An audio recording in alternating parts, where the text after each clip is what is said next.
بسم اللہ الرحمن الرحیم الصلاۃ والسلام علیک یا سیدی یا رسول اللہ وعلی علیک و اصحابک یا نور اللہ اللہم صلی علی محمد وعلی محمد۔ اللہ تعالیٰ ہم سب پر رحمت کرم فضل کی نگاہ فرمائے۔ کچھ میسیجز ایسے آ رہے ہیں کہ ہمیں درود پاک کا فیض نہیں مل رہا، ہم درود پاک پڑھ بھی رہے ہیں، ایسا ممکن نہیں ہے۔ سب سے پہلے تو اپنے ذہن سے یہ بات نکالیں کہ فیض نہیں مل رہا۔ فیض ملنے کے کئی طریقے ہیں، ثواب کی صورت میں ملتا ہے، گناہ مٹنے کی صورت میں ملتا ہے، یا پھر آپ کے کسی کام کے پورا ہونے کی صورت میں، یا کوئی دعا حاجات قبول ہونے کی صورت میں، یا پھر روحانیت میں اضافہ ہونے کی صورت میں۔ اب یہ جو فیض کا طریقہ ہے نا، یہ ہمارے پڑھنے پہ بہت ڈیپینڈ کرتا ہے۔ درود پاک پڑھنا اور درود پاک بھیجنا ایک الگ چیز ہے۔ بھیجنے کا تعلق قبولیت سے ہے۔ جب ہم درود پاک بھیجتے ہیں حضور قلب کے ساتھ، محبت، توجہ، ادب کے ساتھ، جن کے لیے درود پاک پڑھا جا رہا ہے انہی کے تصور کے ساتھ درود شریف پڑھیں تو یہ درود پاک جب آپ بھیجتے ہیں تو یہ قبول و مقبول ہوتا ہے۔ اور جب درود پاک قبول و مقبول ہوتا ہے تو کوئی نہ کوئی نشانی ضرور ظاہر ہوتی ہے۔ وہ نشانی آپ کے کسی برے عمل کے چھوٹنے کے سبب ہو سکتی ہے، یعنی آپ کا کوئی گناہ ختم ہو گیا، آپ کی تنہائیاں پاک ہو گئیں، آپ کی نگاہ پاک ہو گئی، آپ کے اعمال اچھے ہو گئے، آپ کو روحانی خواب آنا شروع ہو گئے، آپ کی کیفیت بننا شروع ہو گئی، آپ کی دعائیں حاجات قبول ہونا شروع ہو گئی۔ جب آپ درود پاک اس کیفیت سے بھیجتے ہیں اور بارگاہ رسالت میں وہ درود پاک قبول ہوتا ہے تو اس کی نشانیاں ضرور ظاہر ہوتی ہیں۔ لیکن اگر آپ صرف زبان سے درود پاک پڑھ رہے ہیں تو پھر اس کی صورت میں بھی آپ کو فیض ملتا ہے کہ آپ کے گناہ مٹ رہے ہوتے ہیں، درجات بلند ہو رہے ہوتے ہیں، نیکیاں میں اضافہ ہو رہا ہوتا ہے۔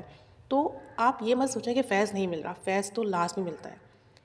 اب دیکھیں، جب ہم درود پاک پڑھتے ہیں تو ہمارا محبت کا درود شریف بہت کم ہوتا ہے۔ زیادہ تر ہم غرض کے لیے پڑھتے ہیں کہ ہمارا کاروبار ختم ہو گیا، ہم بیمار ہیں، ہماری پریشانیاں ہیں، تو پھر ہمیں اس لیول کا فیض نہیں ملتا جو ہم چاہ رہے ہوتے ہیں، کیونکہ ہم محبت کے لیے نہیں پڑھ رہے ہیں، ہم اپنی حاجات کے لیے پڑھ رہے ہیں۔ تو ہمیں ان چیزوں کو بھی اپنے ذہن میں رکھنا چاہیے۔ ایک صاحب کہتے ہیں کہ کچھ عرصے پہلے کی بات ہے کہ مجھے کاروبار میں بہت ہیوی لاس ہوا، اور اتنا زیادہ لاس ہوا کہ میرا کاروبار تو ختم ہوا ہی ہوا بلکہ مجھ پر قرضہ بہت بڑھ گیا، کیونکہ مارکیٹ سے پیسے لے ہوئے تھے اور وہ ادا کرنے تھے، لیکن ادائیگی کی کوئی صورت نہیں بن رہی تھی۔ کہتے ہیں کہ انہی تکالیف میں دن و رات گزر رہے تھے، شب و روز صرف اندھیرا ہی اندھیرا تھا، کوئی روشنی نہیں تھی، کوئی امید نہیں تھی۔ دل میں بہت طرح کے سوالات تھے کہ اب میں کہاں جاؤں، کیا کروں، پریشانی تھی، کچھ سمجھ میں نہیں آیا۔ اسی عالم میں، اسی تھکن میں ایک رات مسجد چلا گیا۔ مسجد میں ایک کونے میں بیٹھ گیا اور اللہ تعالیٰ سے باتیں کرنے لگا، رونے لگا، اللہ تعالیٰ کو اپنی تکلیف بتانے لگا۔ کہتے ہیں کہ میں نے قرآن پاک کھولا اور تلاوت کرنے لگا۔ جب میں تلاوت کرنے لگا تو سورہ احزاب کی وہ آیت میرے سامنے آ گئی جس میں درود پاک پڑھنے کا حکم دیا گیا ہے۔ کہتے ہیں کہ جب میں نے اس آیت کو پڑھا تو میرے دل کو تھوڑا سکون ہوا، میرے دل پر اثر ہوا کہ اللہ تعالیٰ اور اس کے فرشتے اپنے محبوب پر درود و سلام بھیج رہے ہیں اور مومنوں کو بھی حکم دیا جا رہا ہے۔ تو مجھے دل کو لگا کہ شاید یہ جو کیفیت ہے، یہ جو معاملہ ہے، کچھ اور ہے۔ اور بس میں خاموشی سے اسی لمحے بیٹھ گیا، آنکھیں بند کی، اور تصور اور دھیان سے میں نے درود ابراہیمی پڑھنا شروع کر دیا۔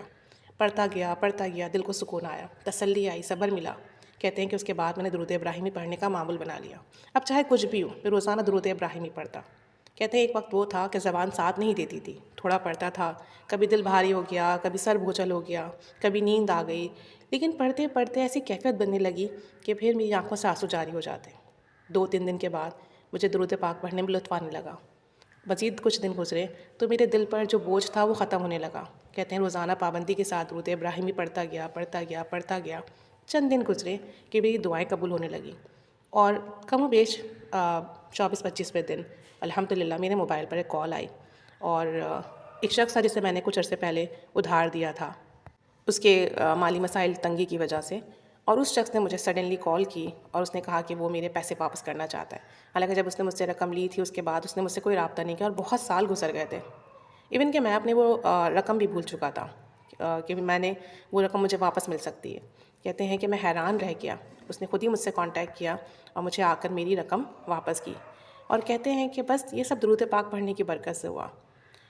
اس کے ساتھ ساتھ ایک دوست نے کہا کہ میں تمہارے ساتھ نیا کام کرنا شروع چاہتا ہوں، میں تمہارے ساتھ ایک نیا کام سٹارٹ کرنا چاہتا ہوں، بزنس سٹارٹ کرنا چاہتا ہوں، اور ہم ساتھ مل کر کریں گے، میں تمہیں اکیلا نہیں چھوڑوں گا۔ کہتے ہیں میں درود ابراہیمی پڑھتا گیا، رقم بھی آ گئی، کام بھی شروع کر دیا، اور کچھ عرصے پہلے جو لوگ مجھے بھول چکے تھے، کاروبار کی دنیا سے میرا نام ختم ہو چکا تھا، تجارت ختم ہو چکی تھی، الحمدللہ آج دوبارہ کھڑا ہو گیا ہوں، حالات بدلنے لگے ہیں، رزق کے راستے کھلنے لگے ہیں، اور دل میں امید اور یقین پیدا ہو گیا ہے کہ درود ابراہیمی کی برکت سے بند دروازے کھلتے ہیں، تقدیریں بدلتی ہیں، کرم اور فضل کے فیصلے ہوتے ہیں، جیسے کہ میرے ساتھ ہوا کہ مجھے وہ رقم ملی جس کا میرے ذہن و گمان میں خیال نہیں تھا، اور ایک ایسے شخص نے آ کر میرا ساتھ دیا کاروبار سٹارٹ کرنے میں جس کے بارے میں نے سوچا تک نہیں تھا۔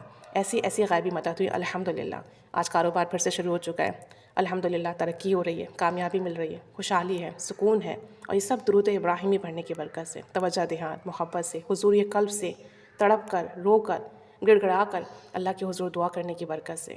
تو اللہ تعالیٰ جب کسی کی زندگی میں خیر کے راستے کھولنا چاہتا ہے نا، اسے درود پاک سے جوڑ دیتا ہے، اور اگر کوئی شخص درود پاک سے جڑ جائے اور محبت سے پڑھے، تصور سے پڑھے، جن کے لیے پڑھ رہا ہے، جن پر درود و سلام بھیج رہا ہے، انہی کا خیال ہو، انہی کا احساس ہو، انہی کا تصور ہو، تو پھر کمالات اور برکات کے دروازے کھلتے ہیں، اور ایسے کھلتے ہیں کہ عقل خود حیران رہ جاتی ہے۔